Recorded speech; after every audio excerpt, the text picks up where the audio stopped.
Shalom Bapak Ibu Saudara-saudari yang dikasihi dan mengasihi Tuhan. Kita bersyukur kalau hari ini Tuhan boleh memberkati kita. Mari sebelum kita membaca merenungkan firman Tuhan, kita berdoa. Tuhan, terima kasih, kami mengucap syukur untuk kasih setiamu di dalam hidup kami. Terima kasih untuk berkat-Mu, sampai hari ini Engkau boleh menjaga dan memelihara kami. Sebentar kami akan membaca dan merenungkan firman-Mu. Berfirmanlah dan biarlah kami mengerti apa yang menjadi kehendak-Mu. Kami berdoa di dalam nama Tuhan Yesus Kristus. Haleluya. Amin. Rindu setiap waktu hidup di kebenaran-Mu, bukan dengan kuatku, namun karena Roh-Mu. Yesus, Kau yang ku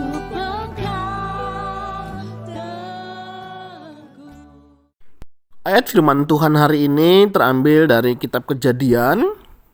Kitab Kejadian pasal yang ke-50 ayat yang pertama hingga ayatnya yang ke-14. Saya akan membacakan ayat yang pertama. Lalu Yusuf merebahkan dirinya, mendekap muka ayahnya, serta menangisi dan mencium dia. Amin. Demikianlah firman Tuhan, mari kita merenungkannya. Bapak Ibu Saudara yang dikasihi dan mengasihi Tuhan, kehilangan bukanlah hal yang mudah. Tidak banyak orang yang siap menghadapi kehilangan.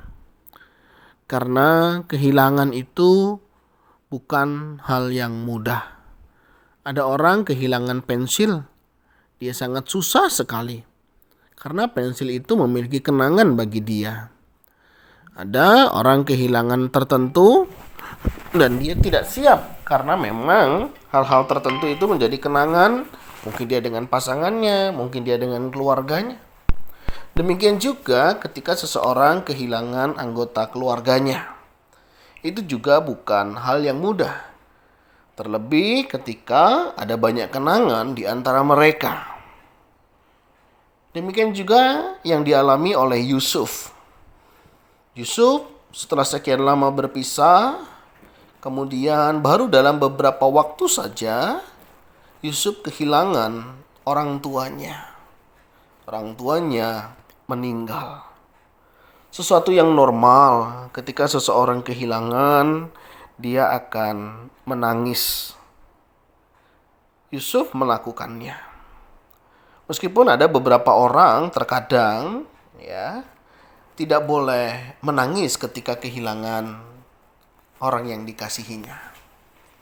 Sebenarnya, bolehkah kita menangis karena kehilangan? Menurut saya, sesuatu yang normal. Ketika emosi itu keluar dalam bentuk tangisan. Dan tentunya hal ini tidak boleh ditahan.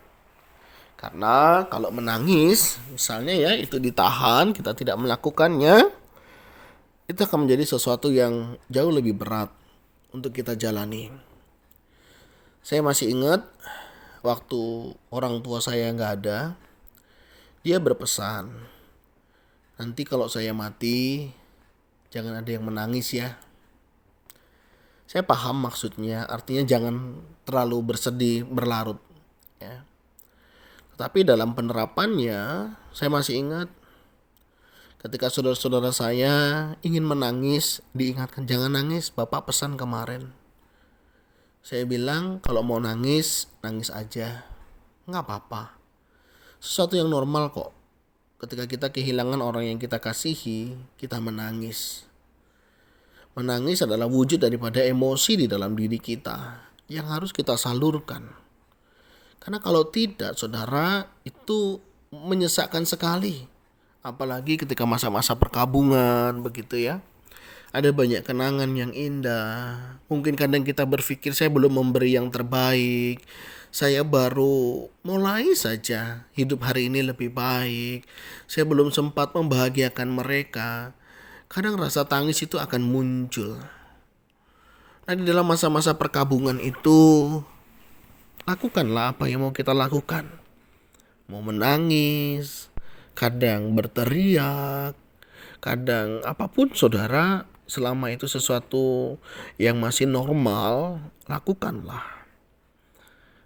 Akan ada di mana satu titik kita memang benar-benar turun, ya, merendahkan hati kita untuk menerima semuanya itu. Ya, kita orang percaya, beriman, orang yang kita kasihi sudah bersama dengan Tuhan. Hidup mereka memang sudah jauh lebih baik. Itu yang sering kali disampaikan oleh orang-orang ketika seseorang mengalami kedukaan. Betul, kita beriman, kita percayakan hal itu. Tetapi berpisah dengan orang yang kita kasihi, sekali lagi bukan hal yang mudah. Oleh sebab itu, di dalam masa perkabungan itu tidak apa-apa. Mari kita berkabung di dalamnya. Dan kita masuk dalam proses perkabungan itu. Dan seseorang yang bisa mengikuti alur masa perkabungan, dia akan jauh lebih siap melepaskan orang yang dikasihinya. Kadang memang ada banyak orang bilang, udah jangan menangis, ini sudah yang terbaik dari Tuhan. Sudah yang sabar ya, Tuhan beri yang terbaik. Ya, saya percaya mereka tahu. Tapi izinkanlah mereka mengalami masa duka cita itu. Itu sangat diperlukan.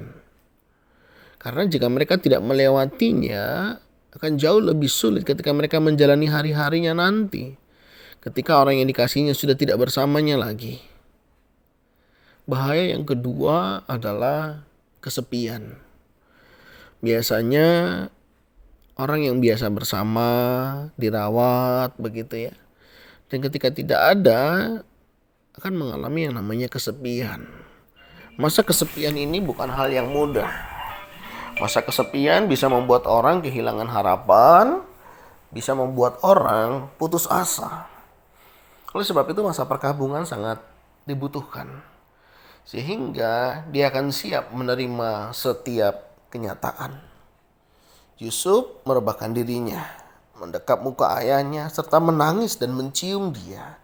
Ini sebuah ekspresi saudara yang dinyatakan oleh Yusuf sebagai duka citanya.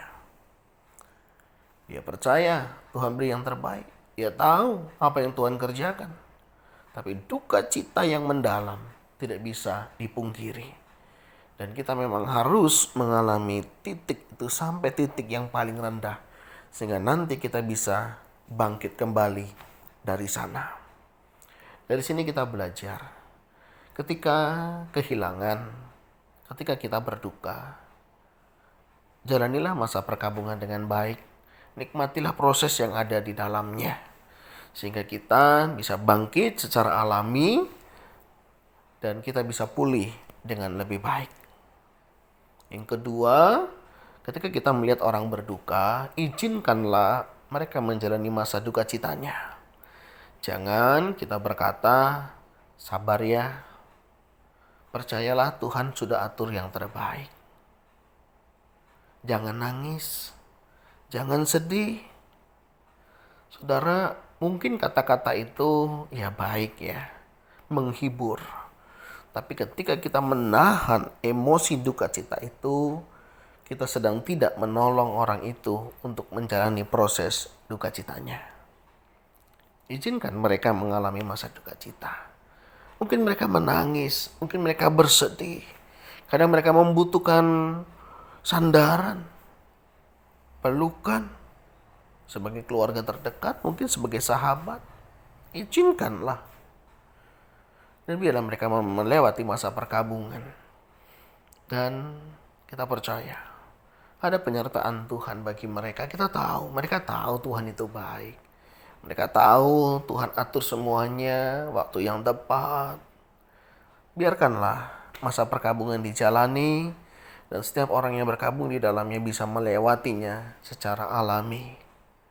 Dan mari kita belajar untuk melihat. Jangan sampai yang penting kita kehilangan iman dan pengharapan. Boleh berkabung, boleh. Dan satu hal yang kita nggak boleh lupa, jangan sampai kita kehilangan iman dan pengharapan. yang menjadi orang yang putus asa. Ya. Jadi itu yang penting untuk kita pahami. Nah, kiranya kebenaran firman Tuhan hari ini boleh menolong kita untuk kita boleh melakukan apa yang menjadi kehendak-Nya. Tuhan, terima kasih untuk kebenaran firman-Mu. Kami tahu masa-masa perkabungan bukanlah hal yang mudah. Ada sedih, ada duka yang mendalam karena orang yang kami kasihi.